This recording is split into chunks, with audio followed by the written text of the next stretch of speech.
arrivé ce dimanche 21 janvier à l'aéroport de Njili, à Kinshasa, en provenance du Zimbabwe, après avoir transité par Lubumbashi, où là aussi la population a eu l'occasion de lui rendre un dernier hommage. Accompagné de sa veuve éplorée et de ses proches, le président défunt est accueilli par son fils Joseph, d'autres membres de sa famille, la société civile et militaire congolaise, mais aussi par de nombreuses délégations étrangères.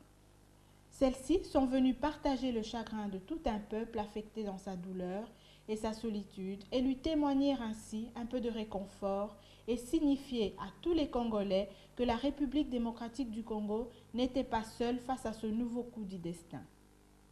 Les délégations sont venues de la République islamique d'Iran, d'Algérie, de Cuba, du Maroc, du Sénégal, du Kenya, du Togo, du Congo-Brazzaville, du Malawi, d'Afrique du Sud, du Zimbabwe, Namibie et Ouganda bien sûr, et de Belgique, seul représentant européen.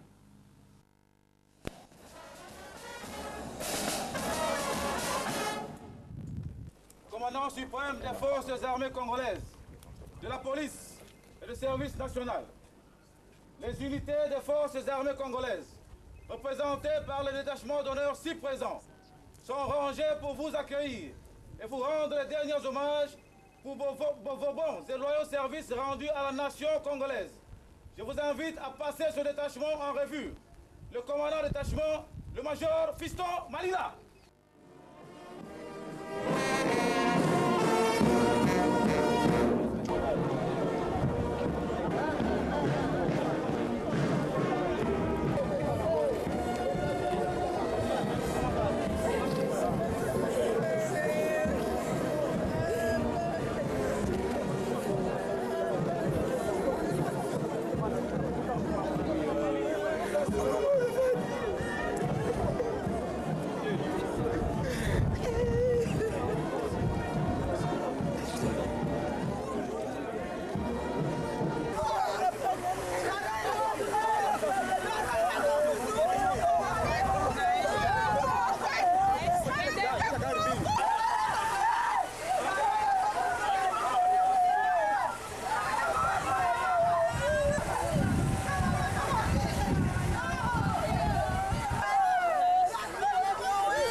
Massés tout au long du trajet emprunté par le cortège funèbre, encadrés par les soldats zimbabwéens et angolais, femmes, hommes, enfants, jeunes et moins jeunes, c'est toute une foule unie dans un même et profond sentiment de deuil qui pleure la tragique et brusque disparition du président Kabila. Les Quinois, qui avec des cris de douleur, qui avec des chants ou des pleurs, saluent une dernière fois leur président dans une émotion immense.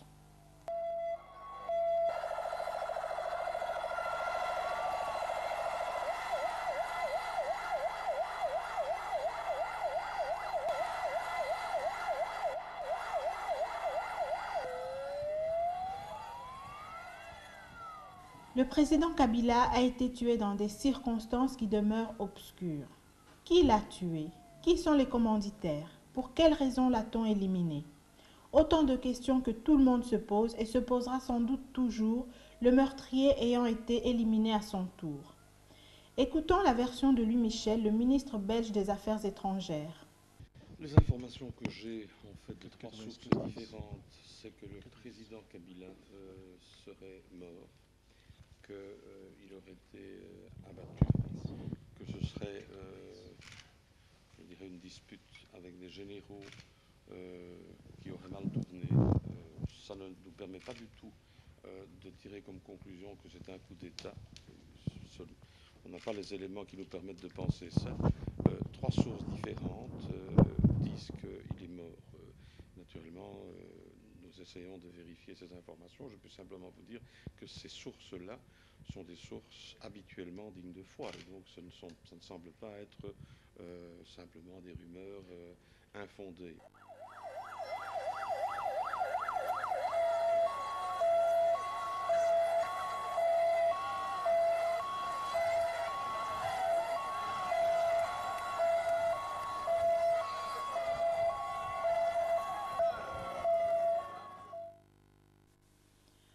L'ambassadeur de la République démocratique du Congo à Bruxelles, M. Kisonga, donne également sa version des faits.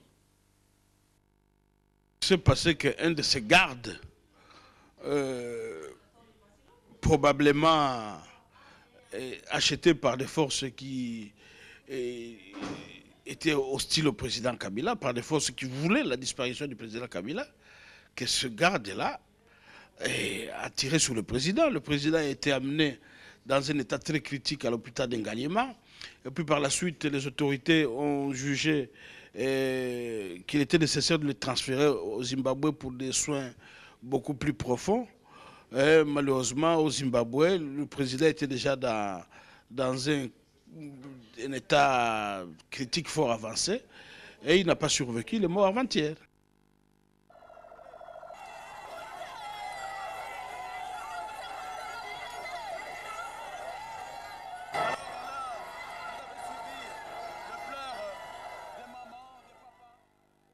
Alors, incident ou complot, une enquête sur l'assassinat de Laurent Désiré Kabila est toujours en cours.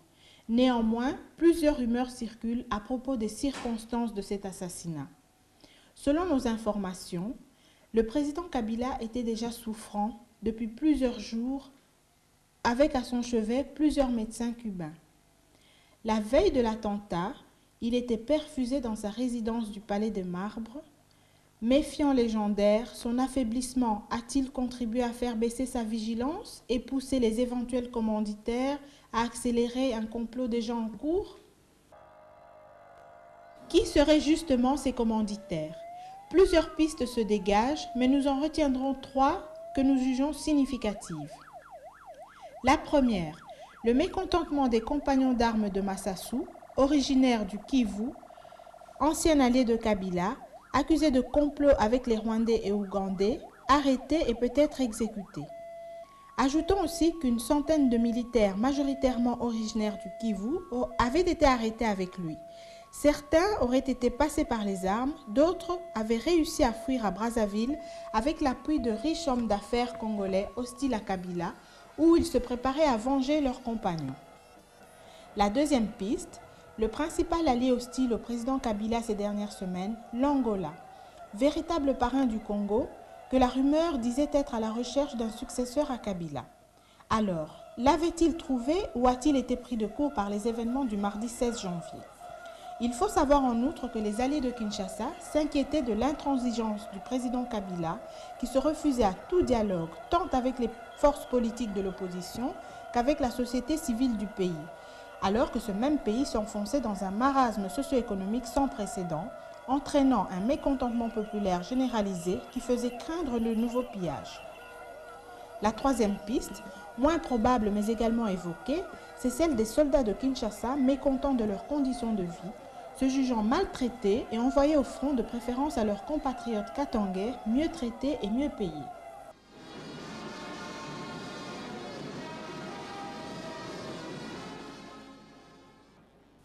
La dépouille du président Laurent Désiré Kabila sera acheminée au Palais du Peuple où, là encore, la population pourra lui rendre un dernier hommage. Durant toute la nuit, le défilé de tout un peuple a été ininterrompu. Tous voulaient voir une dernière fois le président. Les obsèques le lendemain, le mardi 23 janvier 2001, se sont déroulées sans incident. Le président Kabila a été conduit dans sa dernière demeure, un caveau de marbre construit expressément pour la circonstance au Palais de la Nation, là où il y a 40 ans, Patrice Lumumba prononçait son fameux discours de l'indépendance.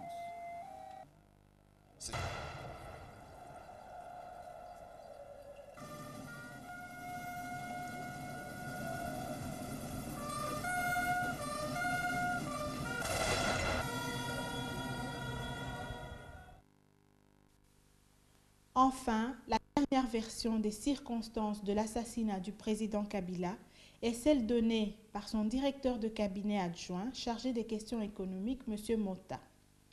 Ce dernier s'entretenait avec le chef de l'État au Palais de Marbre mardi 16 janvier, lorsque un des gardes du corps du président, officiellement en congé ce jour-là, est entré par une porte non gardée et a demandé à parler à l'oreille du président Laurent-Désiré Kabila.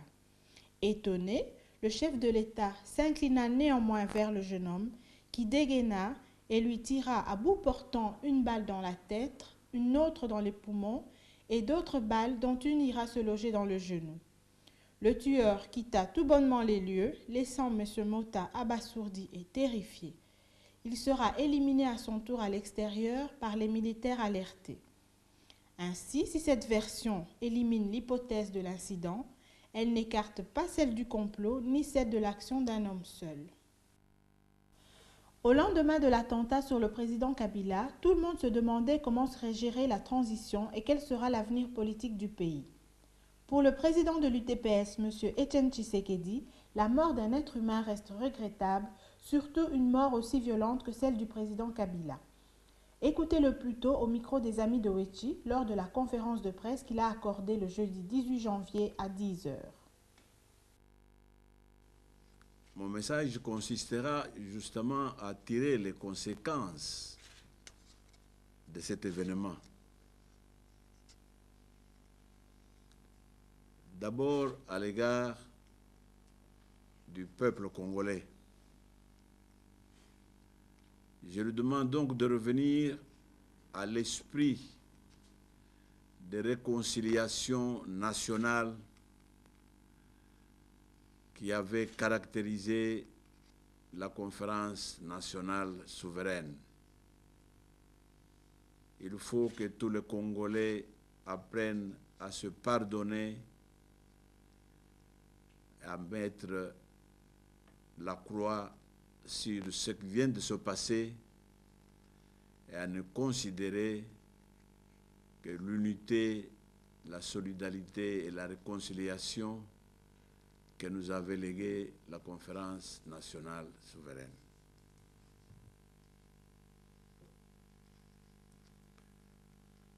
M'adressant aux belligérants, je dirais que la raison principale pour laquelle la lutte armée avait été déclenchée dans notre pays n'existe plus. Par conséquent, il n'y a plus de raison de se battre sur notre territoire.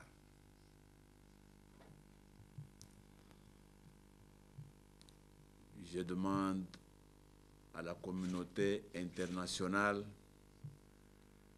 de continuer à soutenir les efforts des Congolais et de leurs voisins, afin que non seulement la paix revienne dans ce pays, mais surtout, grâce à leur coopération, cette sous-région qui a été dévastée par la guerre soit reconstruite et se développe en harmonie avec les autres régions de l'Afrique.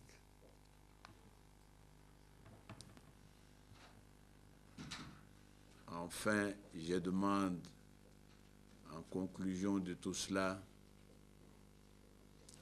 aux leaders des groupes au dialogue, c'est-à-dire le parti de M. Kabila, l'RCD Goma, RCD Bunia et MLC, ainsi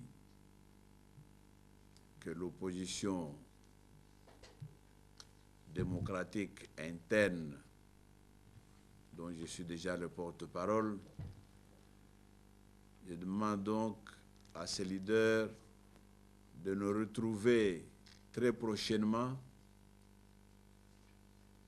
à la date et au jour fixé par le facilitateur Massiré à Gaborone autour de M. Massiré pour préparer les dialogues intercongolais et voir dans quelle mesure, le plus rapidement possible, venir en aide à notre peuple meurtri par plus de 2 ans de guerre. M'adressant au secrétaire général des Nations Unies, je lui demande de tirer toutes les conséquences de cette fin de combat et de prendre toutes les dispositions pour que le plus rapidement possible, il puisse déployer les forces de casque bleu en attendant que les Congolais, par les dialogues prévus aux accords de Lusaka, ils puissent régler les problèmes de sécurité de leur pays.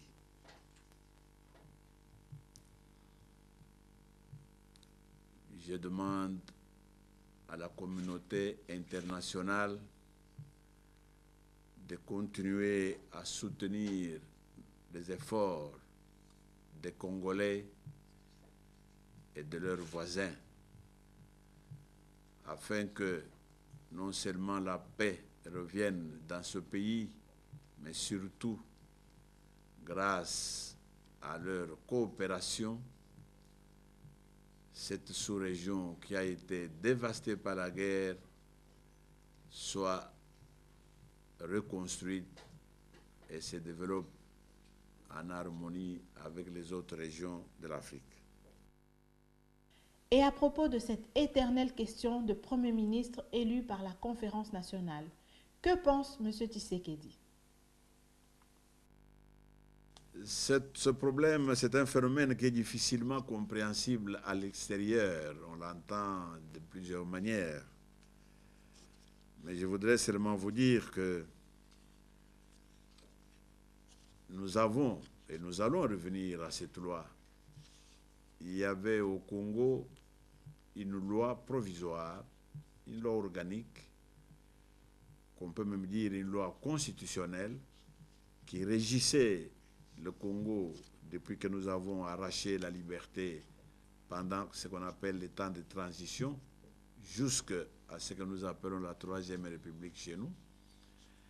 Il y avait donc cette loi qui avait organisé le pays, qui avait mis toutes les institutions. Et quand on parle comme ça, on dirait que Tshisekedi demande quelque chose où il a lutté pendant 20 ans pour être Premier ministre. Non.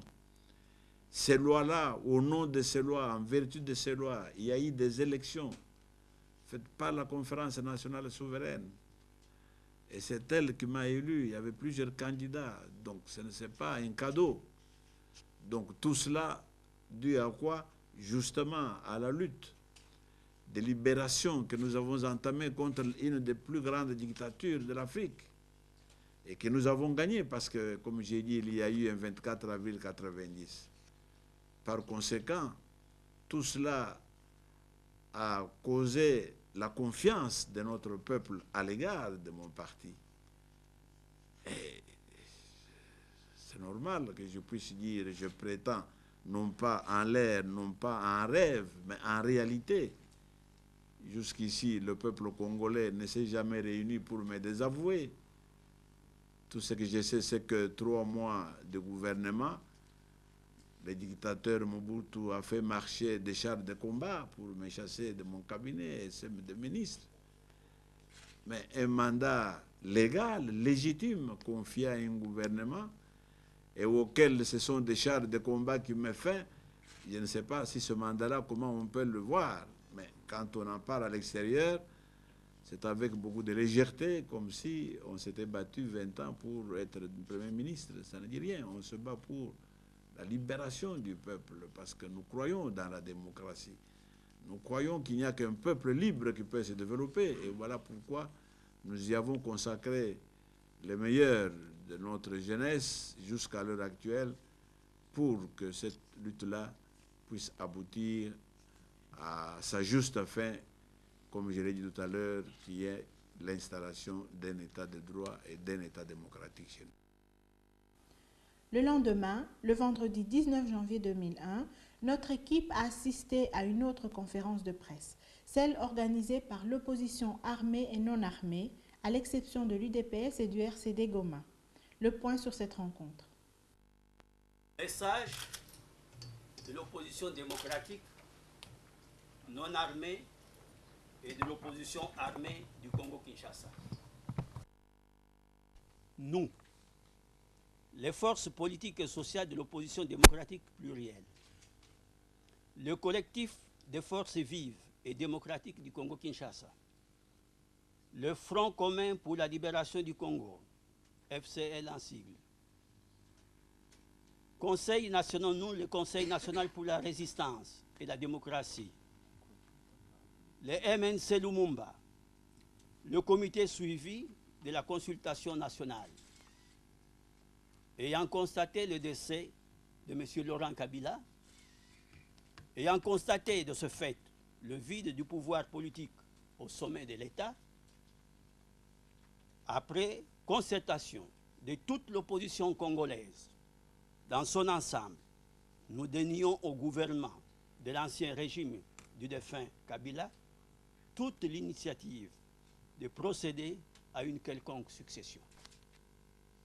Demandons à la communauté internationale, primo, après avoir constaté que le seul obstacle à la réconciliation nationale et à la recherche d'une solution négociée à la crise congolaise vient d'être levé par la disparition de M. Kabila, de ne concéder aucune légitimité au successeur actuellement désigné de manière arbitraire au sommet de l'État congolais. Secondo, réaffirmons notre attachement au principe du dialogue intercongolais, tel que prévu par les accords de Lusaka, à l'issue duquel sortira un nouvel ordre politique national. Tertio, préconisons, avant la tenue de ce dialogue, devant intervenir dans un plus bref délai, une concertation de toutes les tendances politiques et sociales congolaises. Entendez, l'opposition démocratique non armée intérieure et extérieure, l'opposition armée, l'ancien pouvoir de Kinshasa et la société civile en vue de la mise sur pied de manière consensuelle des mécanismes de gestion transitoire du pouvoir en République démocratique du Congo. Et vous, Congolais, unis par le sort, unis dans l'effort pour l'indépendance, dressons nos fronts, longtemps courbés, et pour de bon, prenons le plus bel élan dans la paix, au peuple ardent, par les labeurs, nous bâtirons un pays plus beau qu'avant, dans la paix, citoyens, entonnez l'hymne sacré de notre solidarité, fièrement saluer l'emblème de notre souveraineté, Congo, au pays Congo, bien-aimé Congo, des aïeux Congo, nous préparerons ton sort et nous assurerons ta grandeur. 30 juin au 30 juin, 30 juin au jour sacré, 30 juin au doux soleil, jour sacré de l'immortel, serment de liberté, que nous léguons à notre postérité pour toujours. Après cette conférence de presse, les amis de Wetchi ont recueilli pour vous quelques réactions du public. Écoutez. Personnellement, je suis déçu parce que j'attendais à ce que nos aînés puissent faire quelque chose de consistant. Mais malheureusement, on se rend compte qu'on répète les mêmes phrases les mêmes exigences qui ne sont d'ailleurs pas prises en compte par la communauté internationale, alors que le Congo entre dans une phase très très déterminante parce que Kabila a disparu. S'il constitue les derniers verrous, tant mieux, mais il faut quand même qu'on puisse être sûr de ce qu'on veut. Ce n'est pas dans ce genre de discussion qui ne laisse même pas présager quelque chose de bon pour la population congolaise qu'on va arriver à aboutir à des solutions que nous espérons qui vont satisfaire toute la population congolaise. Oui, selon notre culture, on doit un respect absolu, n'est-ce pas, aux morts, même si de son vivant, vous ne l'avez pas aimé, mais une fois mort, on respecte le mort chez nous. Bon, j'ai été un peu écœuré de voir que nous avons oublié, ne fût-ce que cette notion-là de décence. Hein? Donc pour nous verser directement dans des querelles politiques, je ne crois pas que les gens qui ont parlé aujourd'hui ont reçu, n'est-ce pas, un mandat de leur base ou bien de leur parti politique. C'est un groupe de gens qui sont venus avec leurs idées, ils se sont concertés dans un petit bureau qui est ici à côté, et pour venir parler, n'est-ce pas, au nom de tout le monde. Donc pour parler, n'est-ce pas, au nom de tout le monde, c'est ça le danger. Le danger, si nous voulons la réconciliation, nous allons d'abord nous mettre, nous tous ensemble, nous parler d'abord ensemble, et non pas un groupe de gens qui viennent et qui parlent, n'est-ce pas, au nom de tout le monde. Quand on veut la négociation passe par mettre tout le monde ensemble, par un entendement, n'est-ce pas, consensuel. Ben, moi, je crois que celui qui vient de parler avant moi ici, je crois que nous oublions une chose. Quel est l'objectif aujourd'hui des Congolais? En ce qui me concerne, c'est-à-dire que nous devons dépasser nos divisions, mais privilégier par contre ce qui nous unissent pour sauver la République et sauver la population congolaise. Aujourd'hui, que s'il y a une minute de silence ou pas, je crois que c'est un détail. Et pour clore ce chapitre sur l'opposition, notre équipe s'est rendue dimanche 21 janvier sur le plateau de l'émission Mise au point de la RTBF qui réunissait M. Etienne Tshisekedi, l'ambassadeur de la République démocratique du Congo, M. Kisonga, et Louis Michel, le ministre belge des Affaires étrangères. Reportage Eric Nindou et Depangandou. La suite du pouvoir, c'est-à-dire Joseph Kabila qui succède à son père. Tout le monde a envie de savoir, est-ce, comme on l'a souvent entendu, est-ce que c'est une monarchie, est-ce... Ce n'est certainement pas une monarchie et ça ne serait pas le premier pays dans lequel, tout à fait par hasard d'ailleurs, un fils succède à son père. Vous savez, vous êtes journaliste, vous savez par exemple qu'en Syrie, c'est le fils qui a succédé à son père aussi. Mais pour ce qui concerne le Congo, il y a des raisons spécifiques qui expliquent que les membres du gouvernement, dans les circonstances dramatiques du Congo actuellement, qui sont marquées, ne l'oubliez pas, non pas seulement par l'assassinat du président, mais par le fait que notre pays est en guerre, que la moitié est occupée par des armées étrangères. Donc, les membres du gouvernement ont estimé que c'est le général Joseph Kabila qui, dans les circonstances présentes, était capable de bien tenir les choses en main pour aider le pays à traverser cette passe. C'est tout. Il ne faut pas qu'on tombe dans cette propagande de dénigrement qui voudrait salir une fois encore l'image de notre pays. Je constate, je suis ici en Europe avec vous, que la plupart des médias internationaux sont déçus du fait qu'il n'y ait pas de troubles au Congo. En fait, c'est ça la question. Ouais, les gens s'attendaient à ce qu'on a tué le président, qu'il y ait une explosion, mais on constate que tout est calme, que les Congolais font dignement leur deuil, et ça dérange certains esprits chagrins qui ont toujours voulu voir le Congo à feu à sang. Revenons peut-être, vous faites mieux de souligner la succession du pouvoir en Syrie où on a dû adapter la constitution pour que le fils succède à son père. Mais par rapport au Congo, Joseph Kabila est passé au pouvoir. On entend parler des pions, par exemple, que Kapen serait mieux soutenu par l'Angola, qu'un tel autre serait soutenu par un tel autre pays. Qu'est-ce que vous pensez de cet état de choses? Mais c'est justement cette propagande-là des gens qui se sentent dérangés par le fait que le Congo reste debout.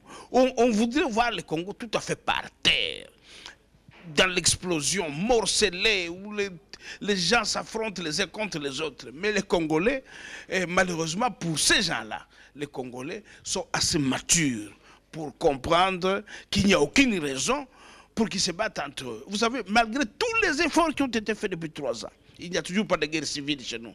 Il n'y a toujours pas, je vous dis aujourd'hui, des tribus congolaises contre une autre tribu congolaise. Ça n'existe pas. Hein? Et excusez-moi de vous couper, et par rapport à l'évolution de la situation, vous avez suivi le point de vue de M. Bemba et M. Tshisekedi qui finalement sont sur la même longueur d'onde.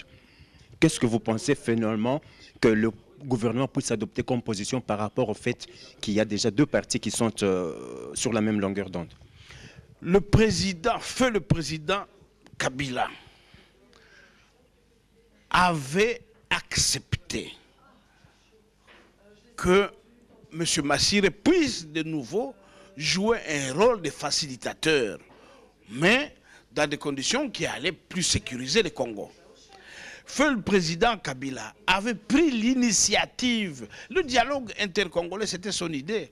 Évidemment, c'est une initiative qui n'avait pas, heureusement, abouti de son vivant, mais le gouvernement congolais, les autorités congolaises, hier comme aujourd'hui, plus aujourd'hui qu'hier, sont disposées à ce que les Congolais puissent s'asseoir autour d'une table pour décider de l'avenir de leur pays. Le gouvernement qui gère un pays ne peut pas refuser le dialogue de ses citoyens. Seulement, le gouvernement congolais n'entend pas que les étrangers viennent faire ce dialogue à notre place. Il n'entend pas que les gens qui viennent nous agresser puissent venir donner des ordres. Parce que vous savez très bien combien de politiciens congolais sont à la solde des gens qui nous agressent.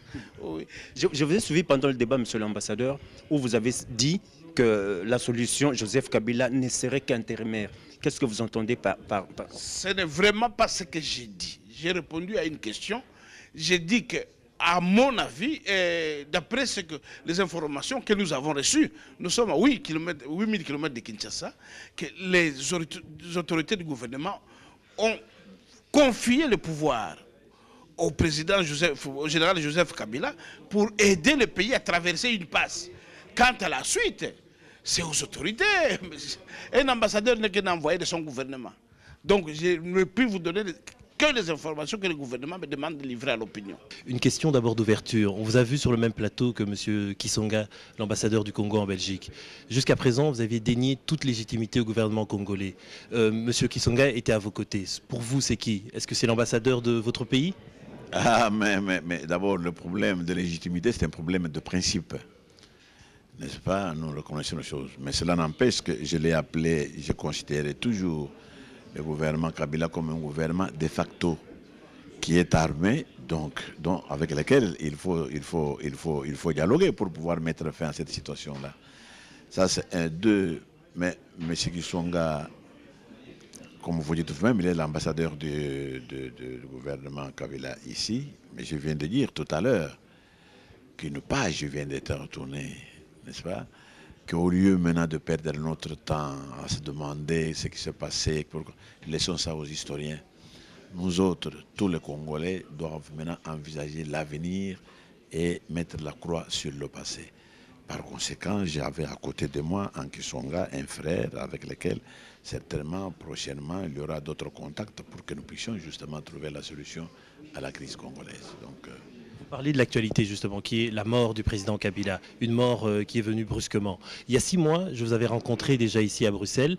Vous m'aviez dit que vous ne comptiez pas rester en Belgique, que vous allez rentrer au Congo. Depuis lors, vous êtes resté ici en dehors du Congo. J'aimerais savoir si l'événement qui vient de se passer va changer vos perspectives. Est-ce que vous comptez rentrer au Congo prochainement, ou sinon, quelles sont les conditions que vous fixez pour votre retour au Congo? Je ne fixe aucune condition. Je peux à tout moment rentrer au Congo.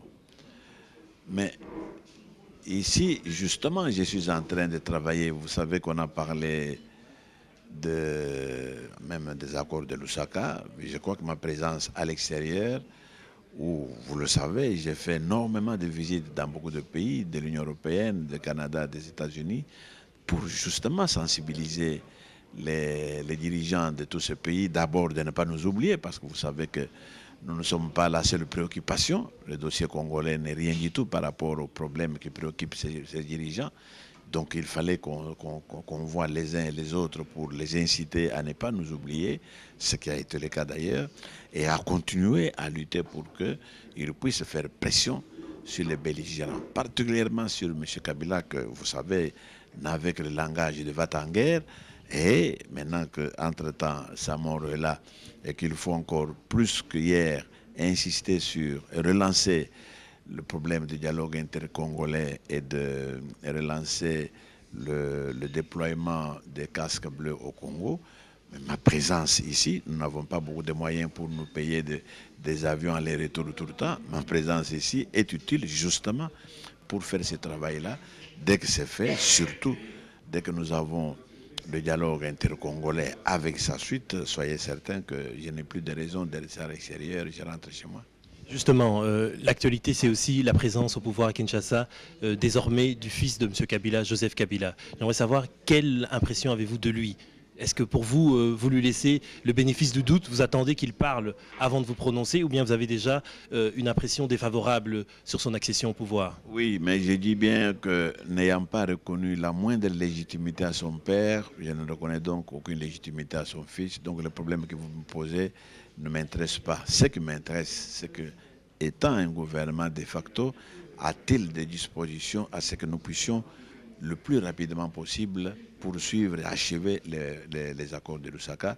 Vous venez d'entendre son ambassadeur, il est disposé à le faire, c'est ça qui m'intéresse. Et justement, dans le cadre de la mise en application de ces accords de Lusaka, récemment, ici à Bruxelles, le 24 novembre dernier, il y a eu une réunion qui a réuni tous ceux qui s'appellent l'opposition plurielle démocratique congolaise. L'UDPS n'a pas participé à cette réunion. Pourquoi? Certains pensent que cette position de l'UDPS, une position en quelque sorte de condescendance vis-à-vis du reste de l'opposition non armée, pourrait fragiliser justement un front uni face à M. Kabila et aux rebelles. Mais il n'y a pas de front uni. Le front uni peut rassurer vous tous s'il est réellement agissant. Ces gens-là ne sont pas les combattants de l'UDPS. Ils n'ont combattu nulle part. La majorité d'ailleurs était Mobutu, ils n'ont jamais combattu.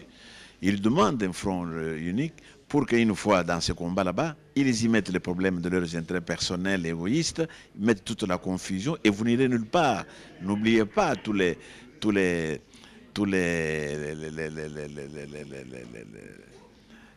difficultés que nous avons dû subir quand nous étions avec eux dans ce que nous avons appelé l'union sacrée. Ils sont toujours les mêmes, ils crient toujours fort, mais vous savez, chacun ne représente que lui-même. C'est pour ça que, une fois que vous le laissez au débat national, il va poser un seul problème, le problème de son positionnement. Voilà pourquoi ils peuvent crier comme ils veulent, c'est leur affaire, mais je ne reconnais, moi, que le parti est réellement représentatif d'une fraction du peuple. Ces partis-là sont chez nous et avec l'UDPS sont là dans la vraie opposition. Comment pouvez-vous... C'est pour ça que l'UDPS ne peut pas assister à des réunions comme ça, des gens qui n'ont rien à faire, qui ne représentent qu'eux-mêmes. Mais comment pouvez-vous dire que vous ne reconnaissez que les partis représentatifs? Jusqu'à preuve du contraire, il n'y a pas encore eu d'élection au Congo. Donc le seul fait qui tranchera, c'est les élections, pour voir le poids de chacun. Pas du tout. La réalité pose... Allez à Kinshasa, vous verrez la réalité. Il ne faut pas jouer sur ce mot-là, élection, pour que nous puissions... Voilà, vous voulez encore tomber dans ces jeux-là que Mobutu a créé pour ridiculiser, tourner en ridicule la démocratie congolaise, parce qu'elle n'a jamais été pour la démocratie. Cette histoire de dire il y a 400 partis, 700 partis, vous allez réunir 400 types pour les appeler partis politiques chez nous, sous prétexte que les élections n'ont pas encore désigné. Ça, c'est un jeu de mots qui ne m'intéresse pas, ça. Pour terminer, on vous a vu sur le plateau de la RTBF, affirmer votre convergence de vues avec M. Jean-Pierre Bemba du MLC. Est-ce que la même convergence de vues existe avec le RCD? Et est-ce qu'on peut envisager, dans ce cas-là, une sorte de coalition pour faire front face au gouvernement de Kinshasa? Pas de coalition, je l'ai bien dit, nous sommes comme une église au milieu du village, ni avec Kabila, ni avec les rebelles, parce que nous autres, nous avons dès le début présenté nos services pour les rapprocher. Donc nous sommes les choses. Mais cela n'empêche que nous soyons en contact. Nous étions en contact. Au moment où nous parlons, j'ai laissé un groupe de 4 techniciens qui sont en permanence en contact avec les gens de Kabila. Et vous avez suivi, dès que je suis en Afrique du Sud, les RCD, Goma, Bounia sont passés me voir. Bemba ne pouvait pas, malheureusement, à ce moment-là, il était très engagé dans les choses. Donc, je veux vous dire que nous sommes en contact avec tout le monde, parce que qu'est-ce qui importe? On parle de dialogue intercongolais. Nous devons échanger des idées pour savoir comment nous pouvons aborder ce problème-là. Donc, ça n'a absolument rien à faire avec un front quelconque, mais échange des idées pour préparer le dialogue intercongolais. En conclusion, j'aimerais savoir pour vous, la mort de Kabila, c'est une bonne nouvelle? Non, mais je l'ai dit, j'ai présenté même mes condoléances à Kabila. La mort de Kabila étant violente, elle doit choquer la conscience d'un combattant de la non-violence. Ça, je n'ai pas été d'accord avec ça. Mais n'empêche que nous puissions tirer toutes les conséquences politiques de cette mort. Ainsi se tourne la page du président Kabila père et s'ouvre celle du président Kabila fils.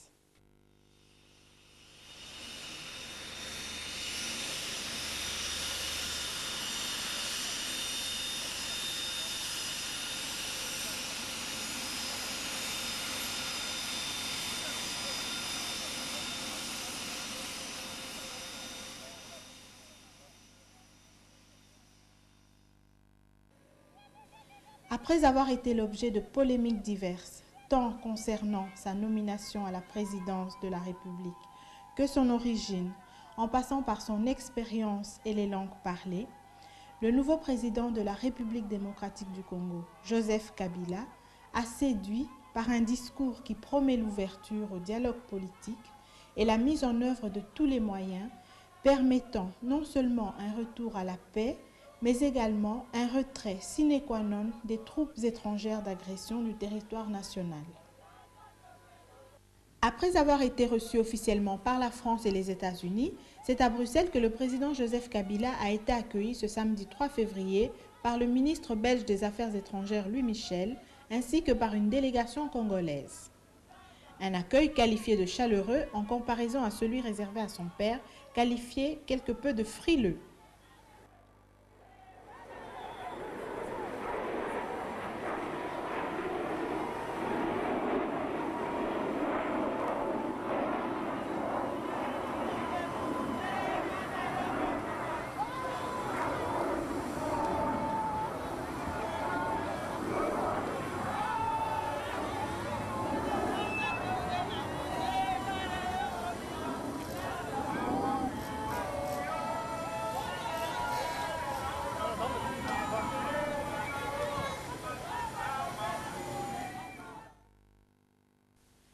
Dès son arrivée, le président Joseph Kabila a été reçu par le Premier ministre belge Guy Verhofstadt.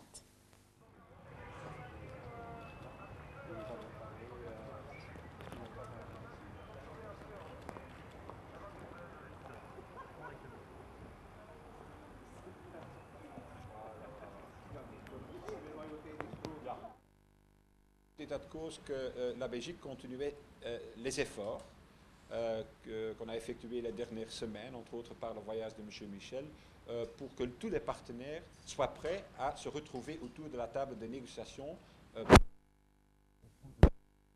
qui existe aujourd'hui en Afrique centrale. Pour le moment, qu'est-ce qu'on a? On a un catalogue d'initiatives.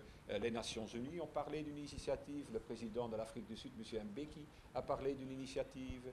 Il y a aussi l'Organisation d'unité africaine qui parle d'initiatives. Je crois que plutôt d'avoir un catalogue d'initiatives, le moment est venu, je crois que ça c'est la responsabilité des Nations Unies, qu'à un certain moment, dans un avenir proche, il y a une initiative concrète qui est prise.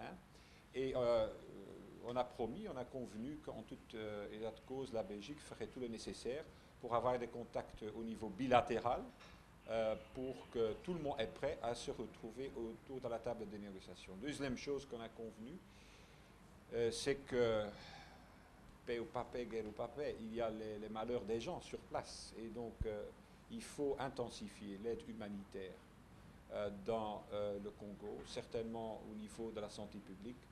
On va prendre quelques initiatives pour intensifier cette aide qui n'a rien à voir avec le conflit, parce que le sort des gens, les problèmes qu'ils ont dans leur vie quotidienne, là, je crois qu'il faut essayer de l'aider, surtout en ce qui concerne la santé publique. Et là, on va intensifier l'aide accordée jusqu'ici.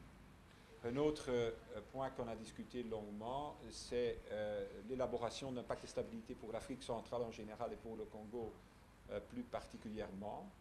Il faut être prêt avec ce plan de stabilité dans les prochains mois, au cours de l'année 2001, après que la paix sera restaurée en Afrique centrale. Et donc, on a l'intention d'associer l'Union européenne et tous les membres de l'Union européenne à la création, au financement et l'élaboration de ce pacte de stabilité pour l'Afrique centrale en général et le Congo en particulier. Cet après-midi, le ministre des Affaires étrangères va continuer ses pourparlers avec la délégation congolaise sur cette question. Voilà. Comment la Belgique a accueilli les premiers discours de M. Kabila? Mais comme j'ai dit tantôt, on pense que ça a été une ouverture très importante et maintenant il faut vraiment essayer de tout faire, augmenter la pression sur tout le monde pour qu'on se retrouve autour de la table de négociation dans les prochaines semaines et dans les prochains mois. Merci. Le président Joseph Kabila a eu un agenda bien rempli ce samedi. Après avoir été reçu par le roi, il s'est rendu avec toute sa délégation en compagnie de Louis Michel au Palais d'Egmont où l'attendaient déjà de nombreux journalistes pour une conférence de presse. Il a sommairement répondu à quelques questions posées par les journalistes.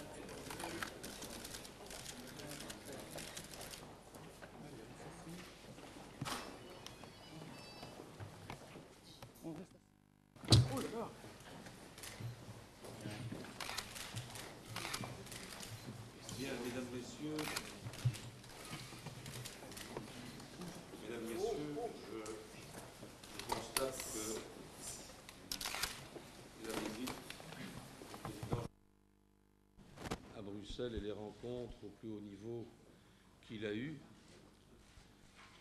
provoquent un intérêt extrêmement important et je m'en réjouis. Je peux vous dire que nous avons eu des réunions de travail et des rencontres extrêmement positives. Nous avons parcouru tous les aspects du dossier du conflit en Afrique centrale et plus particulièrement du dossier congolais. Nous avons eu des discussions extrêmement franches, éclairantes, qui ont apporté des éclaircissements utiles et qui permettront de fonder une relation constructive à l'avenir. Nous sommes convaincus que les relations entre la Belgique et le Congo doivent encore s'approfondir. Aujourd'hui, nous avons eu l'occasion de prêter une oreille attentive les uns aux autres et que c'est de nature à renforcer les chances de paix au Congo. Pour ce qui me concerne, je tiens à dire que j'ai été très impressionné par le très grand volontarisme du président Joseph Kabila et de son équipe et de son engagement extrêmement fort en faveur de la paix et en faveur d'une solution pacifique au Congo et dans la région. Nous allons maintenant poursuivre ces relations, nous allons poursuivre ces contacts et en tout cas pour ce qui concerne la Belgique, nous sommes déterminés à être aux côtés du Congo et aux côtés de toutes les parties qui voudront s'engager dans ce processus actif de paix et de compréhension mutuelle. Le Premier ministre et moi-même, nous allons, dès la semaine prochaine, faire un certain nombre de propositions concrètes au Conseil des ministres pour approfondir encore cette relation et notamment pour renforcer la coopération entre la Belgique et le Congo. Je tiens en tout cas, pour ce qui me concerne, à remercier le président Joseph Kabila et les ministres qui l'accompagnent et sa délégation. Nous avons eu l'occasion aujourd'hui d'avoir une discussion et un échange de vues extrêmement fructueux, extrêmement intéressant et qui laisse augurer d'un avenir fait de paix et de perspectives pour la population congolaise.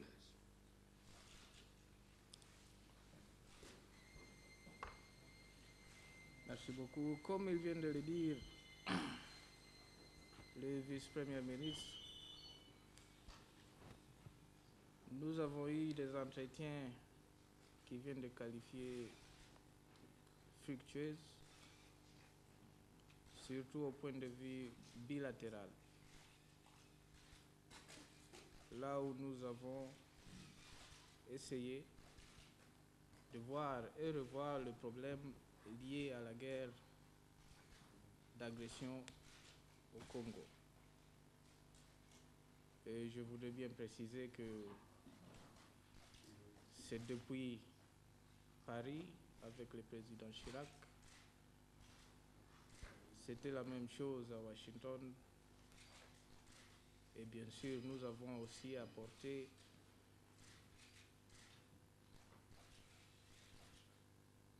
aux Nations Unies le point de vue du gouvernement et du peuple congolais à ce qui concerne la guerre d'agression.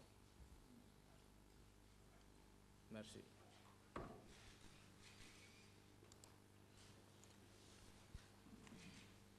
Question. Deux questions. On accepte 2 questions. Monsieur le Président, qu'est-ce que vous attendez concrètement maintenant de la Belgique à court terme? À court terme, c'est leur soutien total à tout ce qu'il y a comme initiative liée à retrouver la paix dans la région des Grands Lacs, pas seulement dans la République démocratique du Congo. Monsieur le Président, vous avez tenu des discours d'ouverture. Est-ce que vous comptez, dans les jours qui viennent, prendre certaines mesures concrètes, passer des paroles aux actes? Précisément, pas dans les jours qui viennent. Nous avons déjà commencé avec l'ouverture. C'est-à-dire, au niveau du gouvernement, les équipes sont en train de travailler, voir comment planifier, organiser les rencontres futures avec tout le monde qui est concerné dans les problèmes de la République démocratique du Congo, le Congolais. Monsieur le Président, est-ce que vous allez autoriser les activités des partis politiques au Congo? C'est parmi les points qu'on va discuter au dialogue intercongolais. Voilà. Merci beaucoup. Merci. De vos rencontres multiples aujourd'hui. Alors nous avons retiré une foule impressionnante d'informations, aussi une impression très forte de volonté politique d'ouverture, de volonté politique d'aller vers la paix. Le mot paix est un mot qu'il utilise beaucoup dans ses conversations. C'est une sorte de leitmotiv qui revient très souvent. Vous savez, je crois que vous ne pouvez pas me demander à moi de savoir si j'y crois ou pas. Oui, aujourd'hui j'ai le sentiment que ce n'est pas fin. Je pense vraiment que naturellement nous attendrons les actes. C'est évidemment ce que nous avons dit, mais il n'y a pas de raison a priori de ne pas faire confiance. Je pense qu'il m'a expliqué quelle était à la fois la méthode et quelle serait l'évolution des choses, comment il voyait l'évolution en termes de gestion du temps, qui est un problème important dans ce problème. Et donc ça m'a paru fort construit, fort articulé, fort raisonnable. Je crois qu'il ne souhaite pas travailler dans l'improvisation ni dans l'impréparation. Il souhaite savoir où il met les pieds. Et de ce point de vue-là, je crois que c'est plutôt rassurant. Vous avez demandé des gestes concrets? Vous savez, je n'ai pas demandé. Nous avons largement débattu pendant des heures aujourd'hui, à la fois pendant le déjeuner, puis cette dernière conversation en tête-à-tête. Pensez bien que nous ne sommes pas contentés d'échanger des politesses. Comment voit-il lui la position de la Belgique officiellement de neutralité? Je pense qu'il souhaite évidemment un engagement un peu plus franc de la Belgique quant à l'exigence du retrait de l'Ouganda et du Rwanda. Je lui ai dit que nous étions évidemment tout disposés à affermir notre position par rapport à cette question-là, mais à condition évidemment qu'on puisse répondre aux soucis de sécurité, en tout cas du Rwanda. Donc il souhaite un accompagnement plus fort des positions congolaises par la Belgique. Je pense que c'est assez normal qu'il émette ce souhait-là. Je crois que ça c'est légitime, mais il faut aussi que la Belgique reste neutre, pas indifférente, mais neutre. Et quel est le rôle qu'il demande à la Belgique alors? Il demande de multiplier les tentatives d'intermédiation pour amener les parties à faire des pas comme eux feront des pas. Donc je crois qu'il est parfaitement conscient du rôle que la Belgique a déployé depuis maintenant 1 an et demi. Il est parfaitement conscient pour ce qui le concerne que la communauté internationale aujourd'hui serait moins mobilisée et serait beaucoup moins préoccupée du Congo si la Belgique n'avait pas à un moment donné pris l'initiative toute seule de lancer cette opération de conscientisation de la problématique d'Afrique centrale. Le président Kabila est-il prêt à engager le dialogue intercongolais sans préalable? Je ne peux pas dire si c'est avec ou sans préalable. Ce que je peux vous dire, c'est qu'il a une idée assez précise, assez méthodique et assez volontariste sur la nécessité de regrouper toutes les forces congolaises, quelles qu'elles soient, autour d'un projet commun et d'engager un dialogue intercongolais. Moi, je le crois, oui. Et quel est son schéma de négociation avec le Rwanda? Mais je pense qu'il a déjà eu un premier contact avec le président Kagame. Je pense que c'est important que les deux hommes se parlent. Il a un certain nombre de contacts avec d'autres acteurs et donc il faut lui laisser à lui le soin de développer ou de rendre public sa stratégie personnelle. Il ne me semble pas que je sois autorisé à livrer tout ce qui a été dit aujourd'hui. Monsieur le ministre, l'argent sur le ministre. On a un peu l'impression que tout le monde est sous le charme du président et que la Belgique a les yeux de chimène pour le président Kabila. Non, je crois que je n'ai pas les yeux de chimène pour personne. Je suis trop réaliste pour ça. Mais je crois aussi qu'il n'est pas utile de faire des procès d'intention. Aujourd'hui, j'ai déjà eu l'occasion de dire ça plusieurs fois, aujourd'hui personne n'a de véritable légitimité au Congo.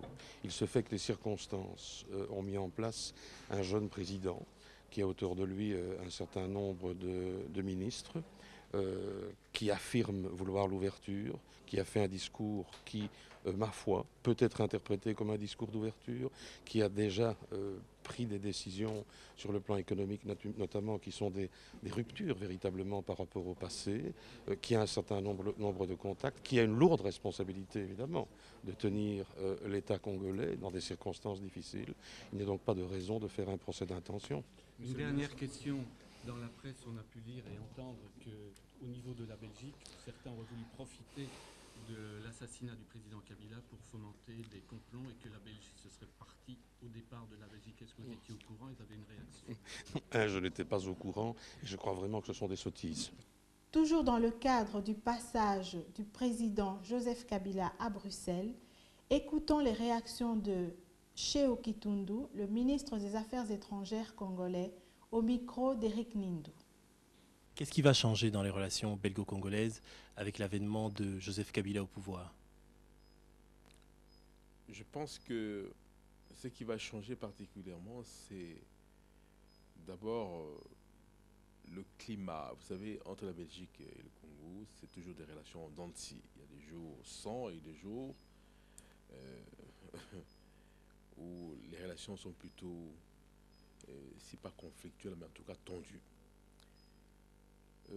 Nous sommes de ceux qui avons déjà, depuis l'avènement du président Kabila au pouvoir, initié le renforcement des relations entre la Belgique et le Congo, pour des raisons que vous savez, raisons historiques.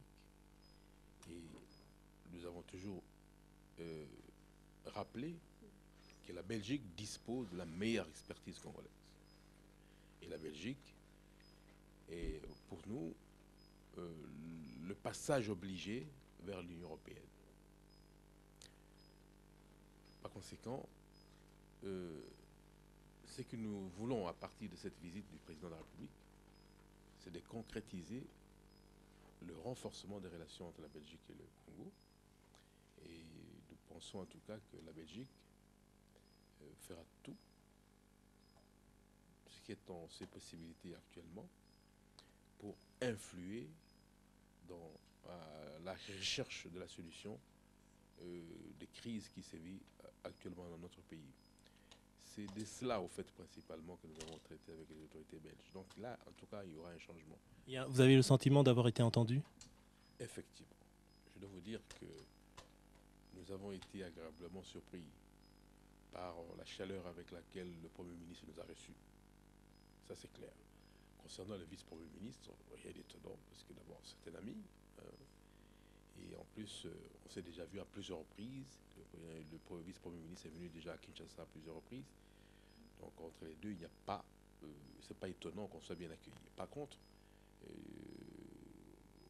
du cabinet du Premier ministre, il faut dire qu'on a été agréablement surpris. La chaleur, l'amitié. Le Premier ministre nous a marqué sa disponibilité quant à la recherche de la solution à la crise congolaise, mais en même temps au renforcement de relations entre la Belgique et le Congo. Avant son retour, le jeune président a rencontré les Congolais de Belgique. La rencontre s'est tenue dans un hôtel bruxellois et c'est dans une ambiance traditionnelle animée par le griot Ngeleka qu'il a adressé un dernier message à la communauté congolaise avant de repartir vers Kinshasa.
Silence, s'il vous plaît.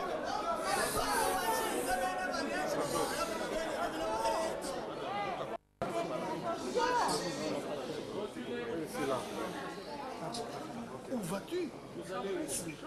Chers compatriotes, le président de la République démocratique du Congo, chef de l'État, est très heureux de l'accueil que vous avez voulu lui réserver.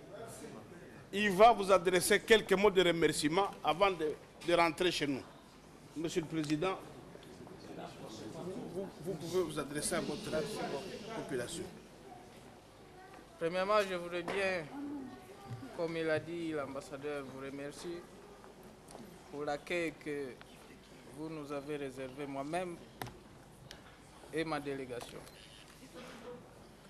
Deuxièmement, c'est pour vous dire que nous sommes passés par Paris, nous sommes allés à Washington, aux Nations Unies et dernièrement ici à Bruxelles.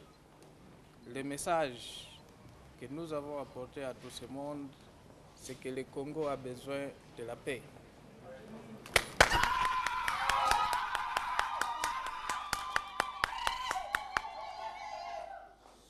Et que deuxièmement, le Congo a besoin de la paix, mais en même temps, le Congo a besoin de regagner l'intégrité territoriale partout. Il s'agit de retrait de force de l'Ouganda du Rwanda et du Burundi.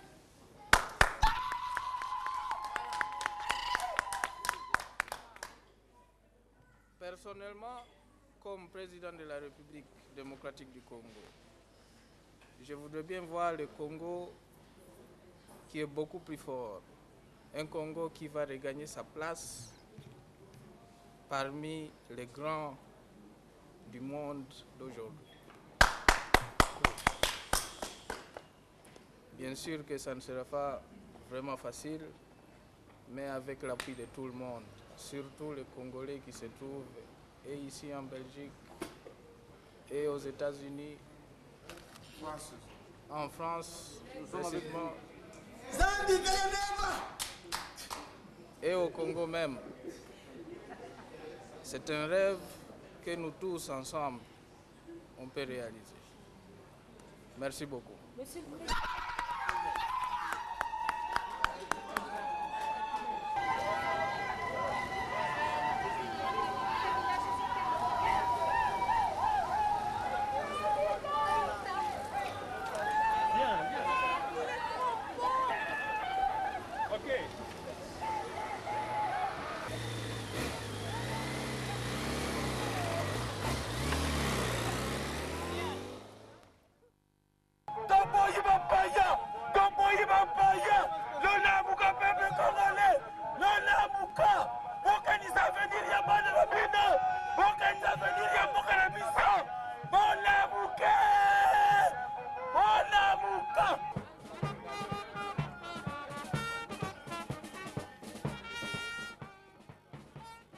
Apparemment, le nouveau président ne fait pas l'unanimité, surtout au sein de l'opposition qui a profité de son passage à Bruxelles pour manifester contre une nomination qu'il qualifie d'arbitraire et de monarchique.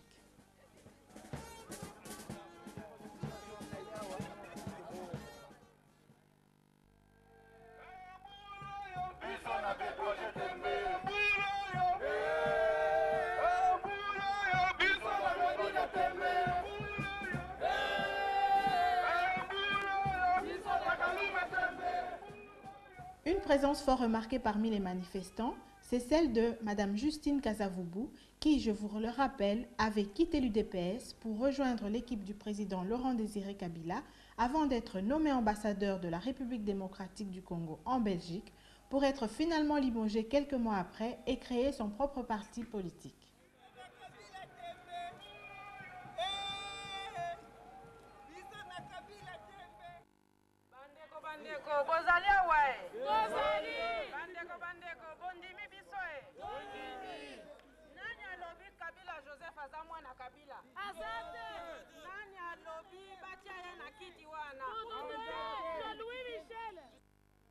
Le combat ne fait que recommencer. Nous devons aller de l'avant. La Belgique aujourd'hui vient de nous infliger un camouflet. On a même impliqué Sa Majesté le Roi pour recevoir quelqu'un que nous n'avons pas désigné, pour serrer la main à quelqu'un que nous n'avons pas choisi. Nous n'avons pas lutté dans les années 60 pour une monarchie. Nos parents sont morts pour la République. Alors, on nous dit qu'il faut maintenir le dialogue avec tout le monde. Nous sommes d'accord. On nous dit qu'il faut maintenir le lien pour que nous puissions au moins avancer. Nous sommes d'accord. Mais est-ce que le roi reçoit tout le monde? Non. Alors pourquoi est-ce qu'on doit aujourd'hui nous infliger cette insulte? Alors, chers compatriotes, je pense que vous ne devez plus vous laisser faire. On est en train de nous doper. On est en train de nous tromper. On est en train de nous raconter n'importe quoi pour que nous restions endormis. Pendant ce temps, il y a des gens qui s'enrichissent chaque jour. Il y a des gens qui meurent de faim pendant que d'autres tirent profit de cet état de guerre. En recevant aujourd'hui Kabila, fut-il fiston ou aventurier, on a signifié au peuple congolais qu'en fait, on désire sa partition. Qu'est-ce que Kabila fiston a dit à Kagame? Qu'est-ce que Kabila père avait dit à Kagame? Est-ce que vous en savez quelque chose? On ne le saura jamais. Est-ce que Louis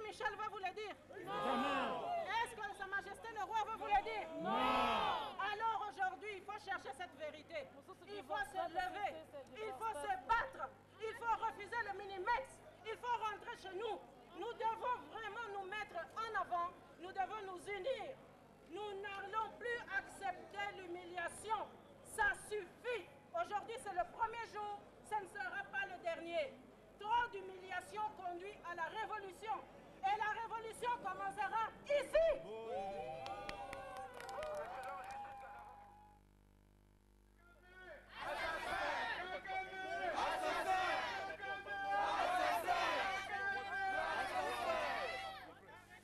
Pour rester dans le registre des manifestations, les Congolais de Belgique ont profité de la venue du président rwandais Paul Kagame à Bruxelles pour leur crier leur colère. Ils l'ont traité d'assassins, de voleurs ou encore de pillards des richesses de la République démocratique du Congo et l'ont sommé de quitter immédiatement leur pays. Il faut préciser également que les Rwandais de Belgique ont eux aussi protesté contre leur propre président, l'accusant aussi de voler les richesses du Congo et de menacer l'avenir de la paix avec leurs grands voisins.